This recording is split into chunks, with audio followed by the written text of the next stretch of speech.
큰 음녀에게 내릴 심판. 요한계시록 17장 1절에서 18절 말씀입니다. 또 일곱 대접을 가진 일곱 천사 중 하나가 와서 내게 말하여 이르되, 이리로 오라. 많은 물 위에 앉은 큰 음녀가 받을 심판을 내게 보이리라.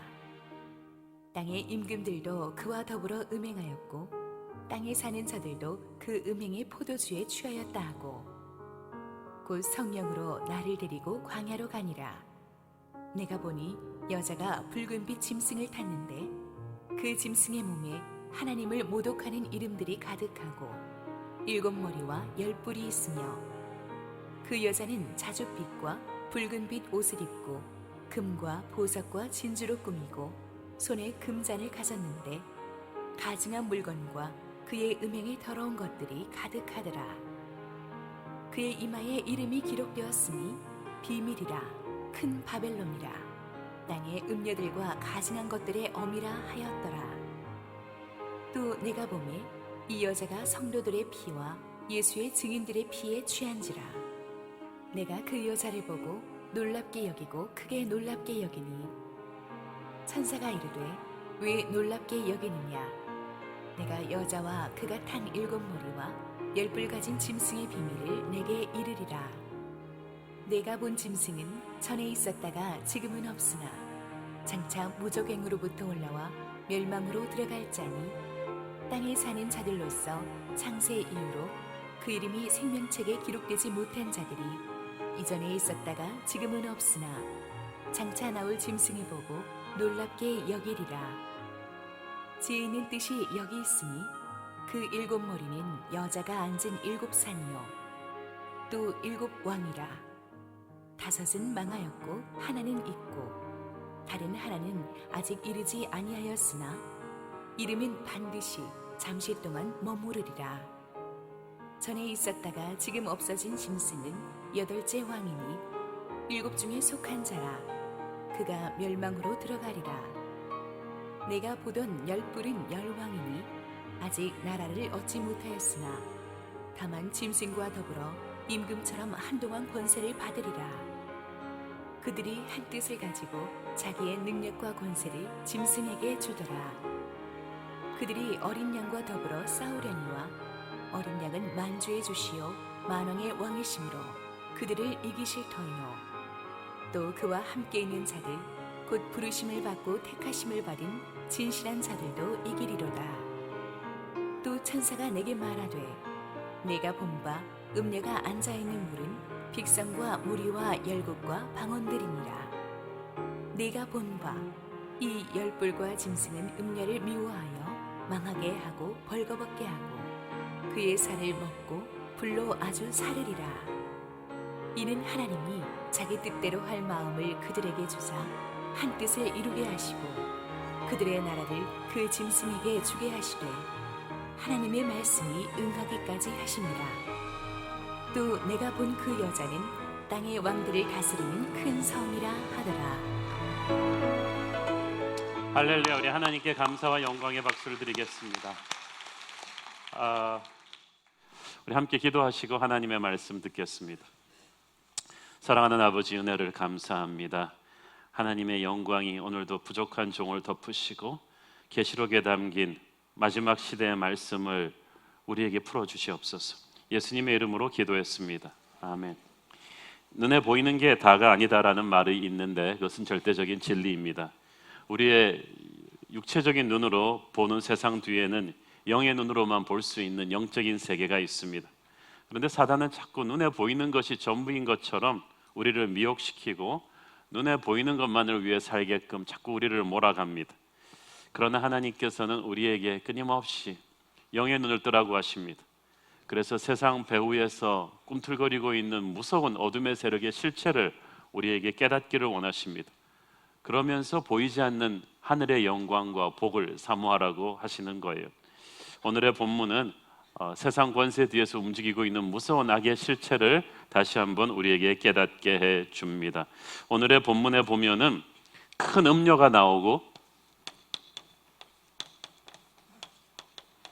또 그 음녀의 배후 세력이 되는 짐승이 나옵니다.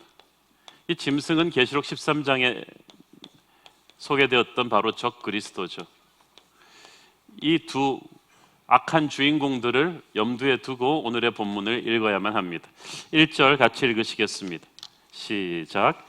일곱 대접을 가진 일곱 천사 중 하나가 와서 내게 말하여 이르되 이리로 오라. 많은 무리에 앉은 큰 음녀가 받을 심판을 내게 보이리라. 자, 여기서 보니까 이 큰 음녀가 누구냐, 많은 물이 누구냐, 여기에 대해서 굉장히 해석들이 많았는데 열심히 해석하던 학자들을 허무하게 만드는 것은 성경 자체에서 15절까지만 가면 설명을 해줍니다. 18절 보세요. 시작. 또 내가 본 그 여자는 땅의 왕들을 다스리는 큰 성이라 하더라. 음녀는 땅의 왕들을 다스리는 큰 성 바벨론을 말합니다. 15절에는 이 음녀가 앉아있는 많은 물이 무엇이냐 설명해 주죠. 15절 시작. 또 천사가 내게 말하되 네가 본 바 음녀가 앉아있는 물은 백성과 무리와 열국과 방언들이니라. 자, 보세요. 여기서 음녀란 땅을 다스리는 큰 세력인데, 이게 조금 이따 보면 나오지만 이게 거짓된 종교, 거짓 종교와 거기에 기초한 어떤 사상입니다. 이것이 큰 물이라 그랬죠. 이 물이 열방이죠. 열방과 백성과 언어들까지. 그러니까 이 음녀로 대표되는 하나님을 대적하는 거짓된 종교와 사상이 온 세계 위에 영향력을 미치고 있다는 뜻입니다. 큰 음녀라는 말은 그 세력이 굉장히 거대하다는 뜻입니다. 그 음녀가 분명히 있습니다. 이게 없다고 하면 안 됩니다. 그런데 그 음녀가 받을 심판을 내게 보여주겠다. 이 말은 무슨 말입니까? 이 음녀에 대해서 설명할 때 기죽지 마라, 두려워하지 마라. 왜냐하면 아무리 커도 심판받을 존재다, 멸망받을 존재다. 그렇지만 너희들이 이 음녀의 실체에 대해서 알아야 된다는 겁니다. 음녀는 악한 영향력을 땅에 퍼뜨리고 있어요. 2절을 보세요. 시작. 땅의 임금들도 그와 더불어 음행하였고 땅에 사는 자들도 그 음행의 포도주에 취하였다 하고. 자, 성경에서 음행한다는 말은 사람이 하나님을 떠날 때 쓰는 말입니다. 인간은 하나님 옆에 붙어 있을 때 행복하도록 만들어졌는데 하나님을 떠나면 사탄의 영향을 받게 되고 사탄의 가치관대로 살게 됩니다. 이것을 spiritual prostitution, 영적 음행이라고 하는 거예요. 하나님만 따라야 할 인간이 하나님이 아닌 존재에게 마음과 시간과 돈을 줄 때 우상 숭배, 거짓된 종교, 이게 음녀입니다. 그래서 성경에서 음녀를 말할 때는 그런 거짓된 종교와 예배를 가리킵니다. 눈에 보이는 세상 권세들 뒤에 이 거짓 종교와 예배가 있고 거기에 기초한 거짓된 사상이 있습니다. 막시즘, 캐피탈리즘, 자본주의 이런 것들 다 사상이거든요. 세상을 통치하는 이 악한 사상들 뒤에 악한 거짓된 종교가 있어요. 그래서 마지막이 될수록 세상은 세속화되면서 동시에 종교화될 것입니다. 무신론이 많아지는 게 아니라 거짓된 종교들이 많아져요. 많은 물이 앉았다는 것은 이런 거짓된 종교들이 마지막 때에 전 세계적으로 번져나갈 것을 뜻합니다. 단순히 불교, 이슬람, 힌두교 같은 종교들만 말하는 것이 아니에요. 변질된 기독교 종교들, 신천지, JMS, 여호와의 증인들 같은 그런 변질된 종교들도 많아지고요.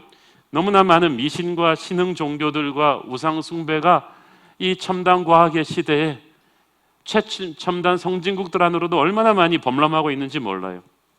특히 우리가 정신을 차리고 봐야 될 것은 이 모든 종교들이 하나가 될 수 있다, 하나가 돼야 된다고 주장하는 겉으로 보기에는 아주 매력적인 종교다원주의입니다. 그들이 제일 싫어하는 것은 예수의 보혈로만 구원받을 수 있다는 정통 기독교예요. 우리가 배타적이래요. 독선이래요. 어떻게 한 길로만 구원에 이를 수 있다고 하느냐? 왜 예수만 구원이라고 하느냐? 불교는, 힌두교는, 유교는 다 구원으로 가는 한 길 아니냐고 주장하면서 기독교는 너무 배타적이라고 합니다. 이 미국을 비롯한 서구 사회를 휩쓰는 이 종교다원주의의 힘은 아주 무섭습니다. 그 대표 주자가 바로 뉴에이지 운동입니다. 지난 50년 동안 서구 사회를 꽉 장악하고 있습니다. 이 뉴에이지 운동은 환경 보호하자고 합니다. 자연을 사랑하자고 합니다. 요가와 참선 행위를 통해서 영혼의 힐링을 하자고 합니다. 남녀의 성차별 폐지하자고 합니다. 굉장히 매력적인 말들을 합니다. 동성연애자도 사랑해야 된다고 합니다. 끌어안아야 된다고 합니다. 그건 절대 악이 아니라 그냥 다른 옵션의 선택이 취향인데 그걸 정죄해서는 안 된다고 말합니다. 신은 자기 안에 있다고 말합니다. 그래서 자기 개발을 강조합니다. 복음 대신 긍정적인 사고방식을 가지라고 합니다. 이런 매력적인 이 뉴에이지 운동과 인본주의적 거짓 신앙, 종교다원주의가 서구 사회를 장악하고 있고, 이런 인본주의적인 종교가 이제는 한국으로도 많이 퍼져오고 있어요. 정치, 경제, 문화계를 이끌고 가는 엘리트들이 여기에 많이 중독돼요. 이들은 교회 안으로도 교묘하게 들어와서 십자가 복음에다 이런 거짓된 요소들을 섞어버려서 성도들을 타락시킵니다. 미국에서는 이제 많은 교단들이 동성연애자에게 목사, 장로 안수를 주고 있습니다. 설교 강단에서 이 동성애를 죄라고 하면은 이제 벌금을 매기는 주들이 많이 늘어나고 있습니다.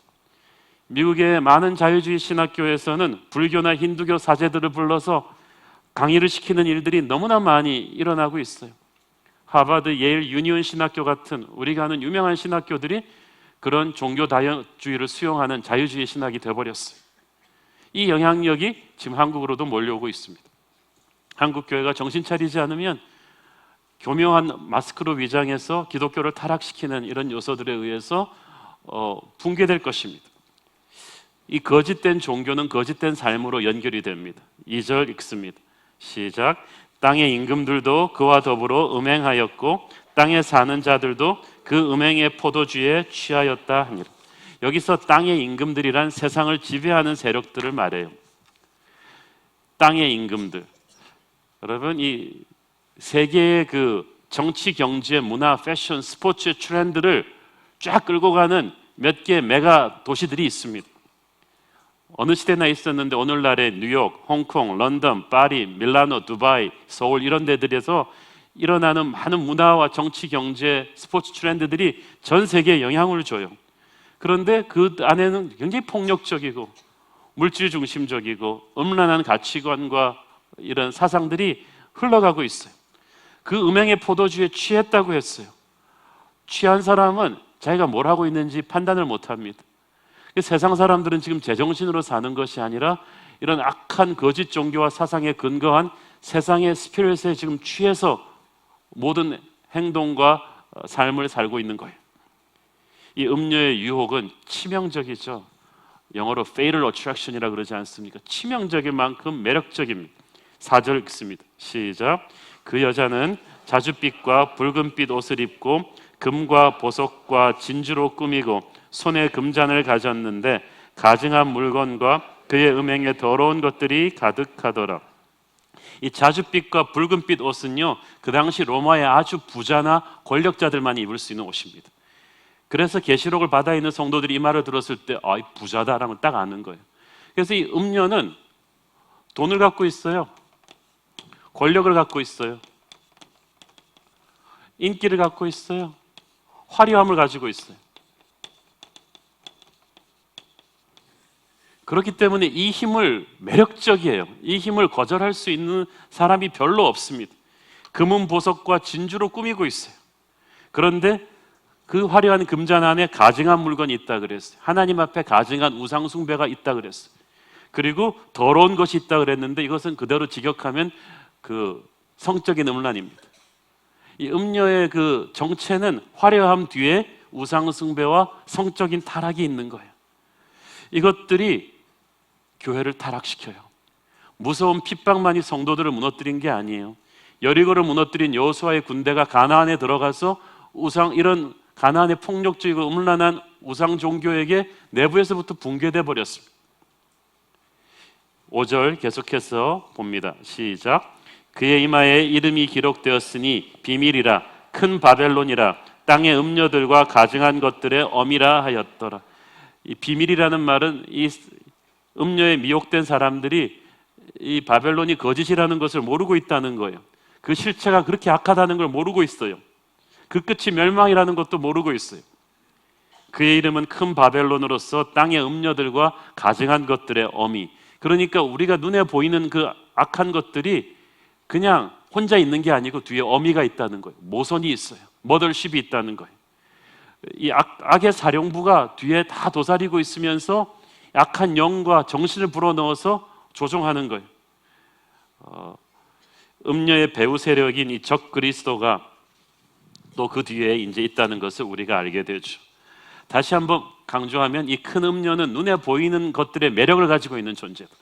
그래서 이 음녀의 무기는 세상 사람들로 하여금 이 눈에 보이는 것이 전부인 것처럼 그렇게 이 세상 것에 목숨을 걸고 살도록 만들어 놓습니다.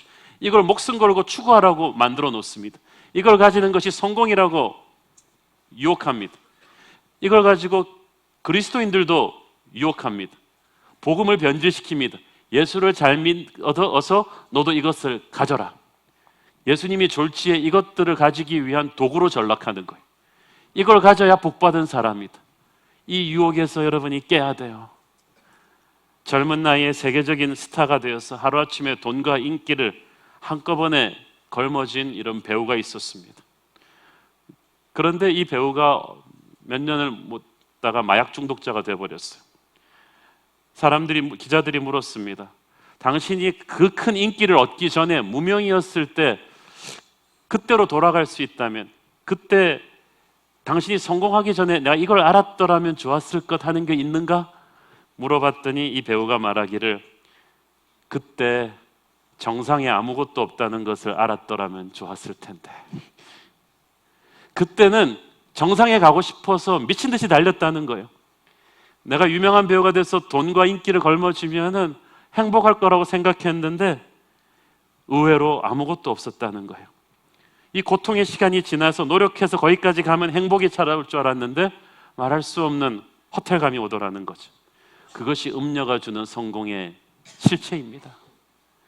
이 돈을 가지면 우리는 행복할 것이라고 끝없이 생각했는데 끝이 그렇지 않았어요. 권력을 가지면 행복할까요? 지금 대통령이 행복할까요?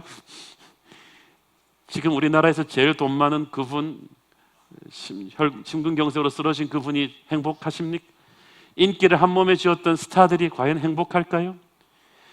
세상이 주는 이 행복의 끝에 오는 허물을, 그 허탈감을 음료는 계속 숨기고 있어요.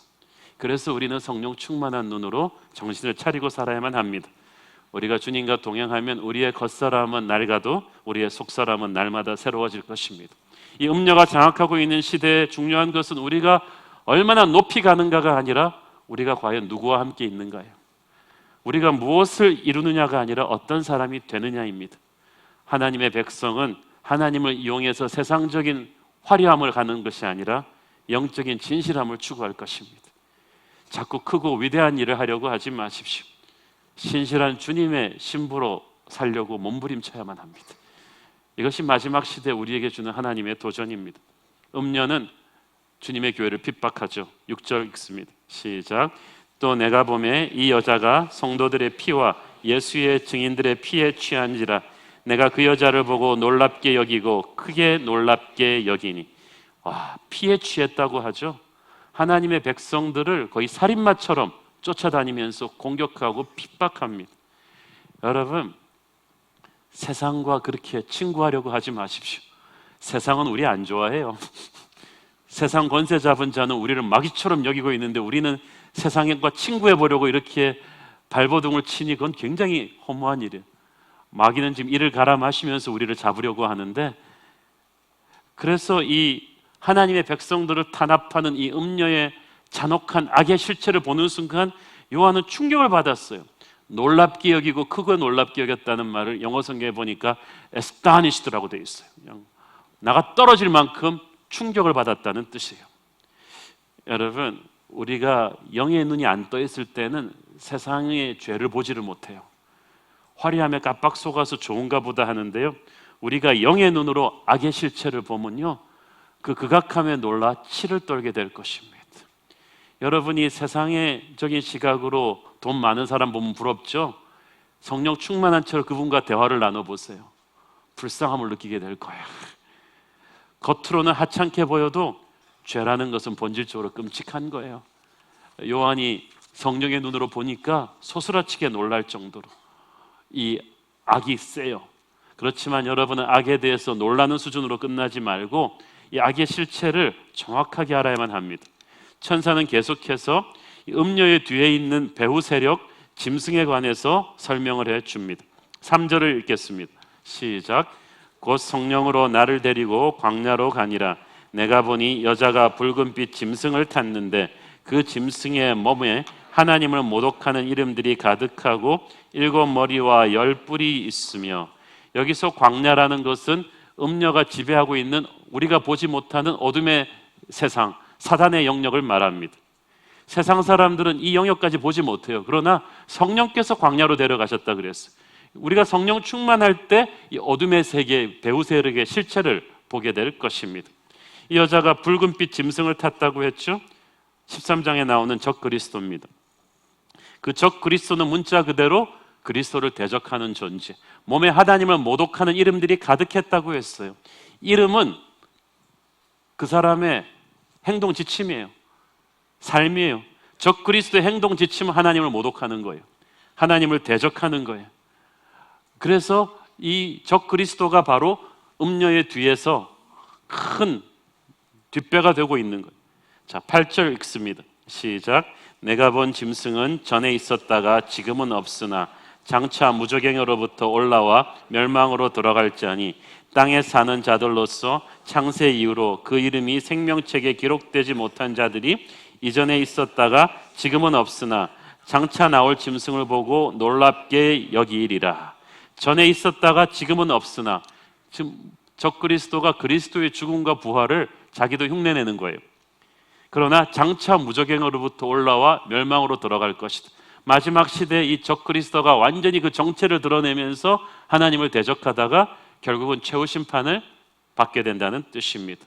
이 적그리스도의 거짓된 부활과 권세를 보고 놀라서 추종하게 될 사람들이 있어요.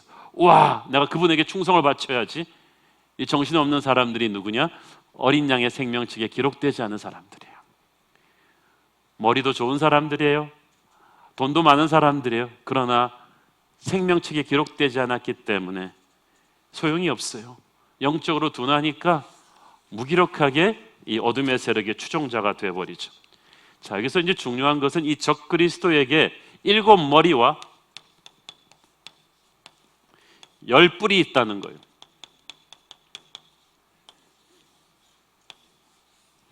자, 이 7머리를 보겠습니다. 자, 9절 보세요. 시작. 지혜 있는 뜻이 여기 있으니 그 7머리는 여자가 앉은 7산이요. 10절.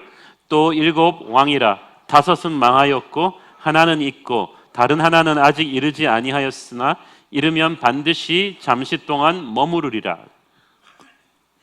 지혜가 여기 있다. 영적인 지혜를 가져야죠.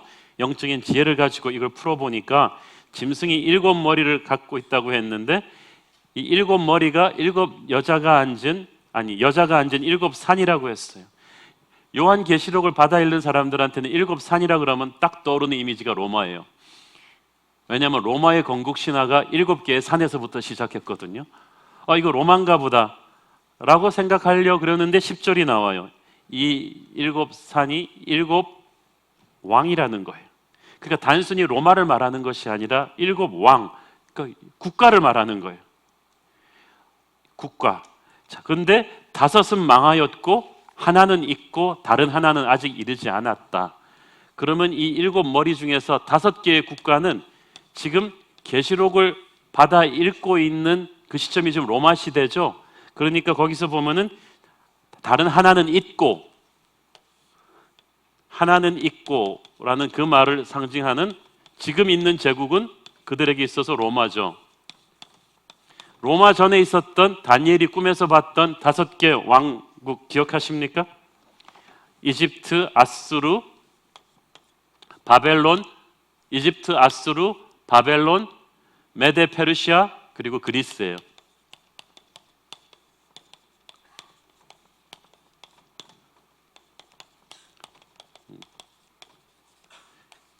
이집트, 아수르, 이 3개 제국들이 우리 모두가 의심치 않은 인류 문명의 최강대국들인데 이 5개가 있었고 하나는 지금 있고 하나는 지금 앞으로 오게 될 것이다 라고 합니다. 아직 이르지 않았다. 마지막 시대 짐승이 지배할 7번째 제국이 온다는 거예요. 7머리의 비밀입니다. 자, 그런데 11절을 보세요. 시작. 전에 있었다가 지금 없어진 짐승은 8째 왕이니 7 중에 속한 자라. 그가 멸망으로 들어가리라. 이 구절이 좀 해석하기 힘들죠. 7 왕 중에 속한 자인데 갑자기 8번째 왕이라고 표현을 합니다. 제 생각에는, 우리 많은 학자들의 생각은 이 7번째 이 아직 오지 않은 이 제국을 가리키는 이 마지막 제국을 8번째 왕, 이 마지막 강대국으로서 주님 재림하실 때까지 악한 권세를 휘두를 그 마지막 세상 권세를 가리킬 것입니다. 자, 그런데 이 7머리가 그 계시록을 받아 읽던 로마 시대를 현재로 해서 과거와 앞으로 있을 그 제국을 말하는 것이었다면 이 10뿔은 뭘까요? 12절 읽겠습니다. 시작. 네가 보던 10뿔은 10왕이니 아직 나라를 얻지 못하였으나 다만 짐승과 더불어 임금처럼 한동안 권세를 받으리라. 이 10뿔은 쉽게 말해서 마지막 시대 최후의 10개의 정치 세력들이에요. 어떤 사람들은 이걸 가리켜서 유럽 경제 공동체가 아니냐, 그래서 유럽 공동체가 10개에서 11개 됐다 이렇게 왔다 갔다 하면은 굉장히 이 사람들은 당황해요. 아닌가? 맞는가? 근데 꼭 그렇게만 볼 수 없는 마지막 이 적그리스도의 행동대장 같은 10개의 정치 세력들이 나오게 됩니다. 아직 나라를 얻지 못하였습니다. 그러나 그들이 권세를 휘두르게 될 존재들입니다. 이들이 일치 단결해서 13절을 보니까 그들이 한 뜻을 가지고 자기의 능력과 권세를 짐승에게 주더라. 그래서 7머리 10뿔은 전부 다 이 짐승의 전위부대예요. 그리고 그 짐승이 세상을 장악하고 있는 거짓 종교와 사상의 또 뒷배가 되는 것입니다. 오늘 이게 마귀 군대 작전 분포도예요. 이걸 하나님께서 성령의 감동으로 우리가 알기를 원하시는 것입니다. 이들이 힘을 모으고 있다는 것을 잘 주목해 보세요. 세계화라는 것도요, 우리가 복음의 세계에 퍼뜨리는 건 괜찮은데 인류가 세계화할 때 그게 좋게 모이는 게 아니에요. 첫 세계화의 시도는 바벨탑이었습니다. One Global Empire, One Global Language. 하나의 세계제국, 하나의 단일화된 언어. 그래서 바벨탑의 꿈은 세계 단일 정부, 단일 언어, 단일 경제, 단일 통치자예요. 이것을 마지막 시대에 적그리스도가 다시 시작한다는 거예요. 지금 전 세계적으로 정치, 경제, 종교적으로 하나가 되려는 시도들이 많아요. 유엔도 그 시작이고 월드뱅크, 세계은행이라든지 세계교회협의회 이런 것들을 자꾸 해서 올림픽을 해서 인류가 하나 되고 겉으로 보기엔 그럴싸한데 이 거짓된 화목과 평화를 통해서 그들은 어떤 힘을 응집시켜서 하나님을 대적하려 한다는 것입니다. 그러나 천사는 이 음녀가 적그리스도가 심판받을 것이라고 초장에 말했습니다. 세상의 권세가 아무리 강하다 할지라도 하나님은 반드시 무너뜨릴 것입니다. 그 무너뜨리는 방법 중에 하나가 내부의 자중질환입니다. 16절 읽겠습니다. 시작.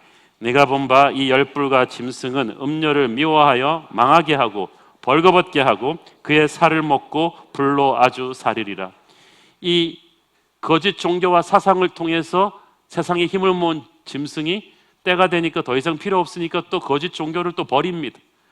이런 일들을 시작으로 하나님께서 그 악의 세력을 붕괴시켜 가실 거예요. 그러나 마지막 승리는 어린 양의 것입니다. 그분을 따르는 우리의 것입니다. 14절 같이 읽겠습니다. 시작. 그들이 어린 양과 더불어 싸우려니와 어린 양은 만중의 주시오 만왕의 왕이심으로 그들을 이기실 터이요 또 그와 함께 있는 자들 곧 부르심을 받고 택하심을 받은 진실한 자들도 이기리로다. 이 적그리스도와 음녀의 세력을 오늘 막 설명하니까 여러분 굉장히 압도적이죠. 복잡하지만 어린 양이 나타나는 그 순간에 간단하게 끝난다는 거죠. 그가 이기실 것이다. 지워버릴 것이다. 그리고 주님의 승리가 바로 우리의 승리가 될 것입니다. 자, 그런데 그런 어린 양을 따르는 승리하는 군대는 어떤 모습이어야 하는가? 요한계시록에 보면은 악한 세력의 실체를 보여주면서 거기에 맞서는 하나님의 군대는 어떠한 모습이어야 되는가를 계속해서 설명해 주는데, 오늘 이 장에서도 그 얘기가 나와요. 짧지만 그걸 보세요. 그와 함께 있는 자들, 첫째, 부르심을 받은 자들, 택하심을 받은 자들, 그리고 진실한 자들이 이길 것이다 라고 했죠. 14절. 첫째, 그와 함께 있는 자들이어야 합니다. 어린 양과 함께 있다는 것은 그에게 속했고, 그분의 이름으로 구원받고 거듭나서 그에게 속했고, 그리고 그분과 함께 계속 동행하는 것을 의미해요. 그냥 교회 다니는 사람이 아니에요. 어린 양의 이름으로 구원을 받고 그의 자녀가 되어서 그분과 함께 날마다 동행하는 사람이에요. 나는 포도나무여 너희는 가지니 저가 내 안에 내가 저 안에 있으면 많은 과실을 맺고 나를 떠나서는 너희가 아무것도 할 수 없을 것입니다. 우리가 주님 안에 있지 않으면 우리는 아무것도 아니에요. 신앙인과 비신앙인의 차이가 그거예요. 내가 주님 알기 전에는 시건방져 가지고 자수성가했다고 생각했어요. 내 힘으로 인생을 사는 게 멋있어 보인다고 생각했어요. 그러나 이제는 주님 없으면 나는 아무것도 아니라는 것을 절감하고 살아요. 주님 없이 자녀 교육 못하겠어요. 주님 없이 사업 못하겠어요. 주님 없이 목회 못하겠어요. 어린 양과 함께 가야 돼요. 어린 양과 함께 가기 위해서는 기도해야 돼요. 오늘 집을 나서기 전 기도했나요? 마음에 분이 가득 찰 때 기도해야 되고요. 문제가 너무 힘들 때 기도해야 되고요. 그래서 항상 내 생각과 감정이 기도를 통해서 어린 양의 지배를 받아야만 합니다. 그렇지 않으면 나는 너무 약해요. 나는 너무 못됐어요. 나는 너무 성질이 급해요. 우리는 어린 양의 지배를 받아야 해요. 어린 양과 함께 있어야 안심이에요. 우리 애가 학교 갈 때 우리는 주님의 임재가 함께 가도록 기도해야 돼요. 주님이 함께 가셔야 안심할 수가 있어요. 우리는 교회 다니는 사람이 아니라 어린 양과 함께 있는 사람이기를 축원합니다. 둘째로 우리는 부르심을 받은 자들이라고 했어요. 우리가 우리의 의지로 예수 믿은 거 아니에요. 어떤 분은 아니 내가 내 발로 교회 나왔는데, 여러분의 발로 나오게끔 누군가가 여러분 가슴 속에 목마름을 주셨어. 내가 믿었는데 그 믿음 누가 주셨나요? 주님이 주셨어요. 주님께서 우리를 부르시는 소리에 우리의 영이 반응한 것뿐이에요. 그래서 교회를 헬라어로 에클레시아라고 하는데, 이 말은 주님이 그렇게 부르신 사람들의 모임이라는 거예요. 한 분 한 분 주님이 부르셔서 이 자리에 오신 것입니다. 주일날 여러분이 다 딴 데 갈 수 있는데 왜 홀린 듯이 여기 오셨습니까? 주님이 구원하려고 부르시고 여기로 모으신 거예요. 세 번째로 우리는 택함을 받은 자들입니다. 여기서 택함을 받았다는 말이 얼마나 멋있습니까? 여러분, 세상에서 최고의 기분이 선택받은 거야. 서울대학교가 나를 선택했어. 애플사가 나를 선택했어. 저 아름다운 여자가 나를 선택했어. 이거 얼마나. 반대는 뭘까요? 거절감. 제가 아는 분은 스카이 대학 한 군데 떨어졌는데 20년 동안 그 대학 근처도 안 가요.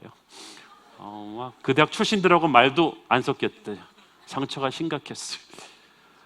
어떤 분은 삼성그룹 입사시험에서 떨어집니다. 내가 다시 삼성 제품을 쓰면 사람이 아니다. 거절감. 어떤 분은 사랑하는 여자한테 프로포즈 했는데 딱지 맞았어요. 거절감. 교회에서 LCS 응시했는데 떨어졌어요. 거절감. 교회 옮길까 보다. 막 거절감. 그러나 여러분, LCS는 떨어지면 다시 응시할 수 있고 대학은 떨어지면 다시 볼 수 있지만, 영원하신 주님의 손에 거절받으면 그 사람들이 진짜 불쌍한 사람들이야. 여러분은 축복받은 사람들인 줄을 믿습니다. 아무리 자존감 낮은 분도 주님께 선택받았다는 것 하나만으로 어깨를 펴고 고개를 들고 밝은 얼굴로 사시기를 축원합니다. 마지막으로 우리는 진실한 자들입니다. 음녀와 짐승은 거짓과 위장으로 허풍으로 가득 찬 존재입니다. 이들과 맞서 싸워 이기려면 우리는 진실해야만 합니다. 어둠의 편이 되어버린 빛은 어둠을 밝힐 수가 없습니다. 거짓은 오직 진리로만 격파할 수가 있어요. 우리 마음에 순전하고 거짓이 없어야 돼요. 내 속에 어둠을 방치하면 안 됩니다. 내 안에 하나님의 빛이 가득하기를 바랍니다. 교회가 지금 하나님이 요구하시는 것이 그것이에요. 모든 터지는 교회 사고는 우리 안에 진실함이 없기 때문이에요. 화려하고 거창한 프로젝트를 교회는 말해서는 안 돼요. 우리는 진실해야 돼요. 한마디 말이라도 말한 것만큼 살아야 된다는, 설교자로서 이것은 제게 있어서 엄청난 부담감입니다. 내가 진실한가? 설교 잘하기 위해서 몸부림치는 것 이상으로 나는 설교한 대로 살려고 몸부림치는가? 이것이 저의 평생 숙제일 거예요. 저와 여러분 진실한 사람이 되기를 바랍니다. 영어 성경에 보니까 이 말을 또 faithful followers, 신실하게 주님을 순종하는 사람들이라고 표현했어요. 진실한 사람들은 하나님을 계속해서 순종합니다. 환경과 기분이 좋을 때만 순종하는 것이 아니라 어떤 역경 속에서도 사람들이 뭐라고 해도 끝까지 주님 부르신 자리를 지키는 거예요. 저와 여러분 하나님의 길을 가면서, 하나님이 맡겨진 일을 하면서, 오늘 우리가 순장님들 축복해 드렸는데 사실 순장 오래 하기 힘듭니다. 그렇죠? 얼마나 속도를 썩이는데 그거 오래 하겠습니까? 근데 지금 교회 창립 때부터 지금까지 순장하는 분들 많아요. 존경스럽습니다. 진실한 주님의 사람들이에요. 저는 여러분이 주님 맡겨주신 일을 중간에서 포기하지 않기를 바랍니다. 끝까지 가기를 바랍니다. 하나님이 그걸 우리에게 원하시고 계세요. 주님 다시 오실 날이 얼마 남지 않은 이때 어둠의 권세가 세상에 가득했습니까? 여러분 기도하면 이 영적인 기상도가 얼마나 밀려오는 어둠의 먹구름으로 가득 찬지를 아실 거예요. 사탄이 얼마나 광범위하게, 얼마나 교활하게 이 시대의 정치, 종교, 문화, 교육, 경제 곳곳에 가득 차 있습니다. 이제는 정말 교회가 정신 차리지 않으면 안 되는 때입니다. 이제는 정말 우리가 주님께 얼마나 확실히 붙어 있느냐 아니냐의 싸움입니다. 교회는 이 세상에 음녀가 휘두르는 그 돈과 권력의 매력 앞에서 흔들리지 말고 묵묵하게 십자가로 반격해야 될 것입니다. 말씀과 기도로 반격해야 합니다. 사랑으로 미움을 이겨야 합니다. 오직 우리 주님만을 사랑하는, 세상이 보기에는 화려하지 않아도 조금 촌스러워도 우직하게 진실하게 우리 주님 따라가는 저와 여러분 되기를 축원합니다. 기도하겠습니다. 사랑하는 아버지, 은혜를 감사합니다. 어둠의 세력이, 음녀가 휘두르는 악한 영향력이 이 세상 곳곳에 가득 차 있습니다.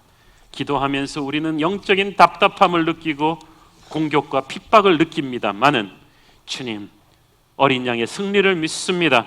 그 어린 양이 우리를 부르셨음을 믿습니다. 나사렛 예수의 이름으로 우리도 승리하게 하옵소서.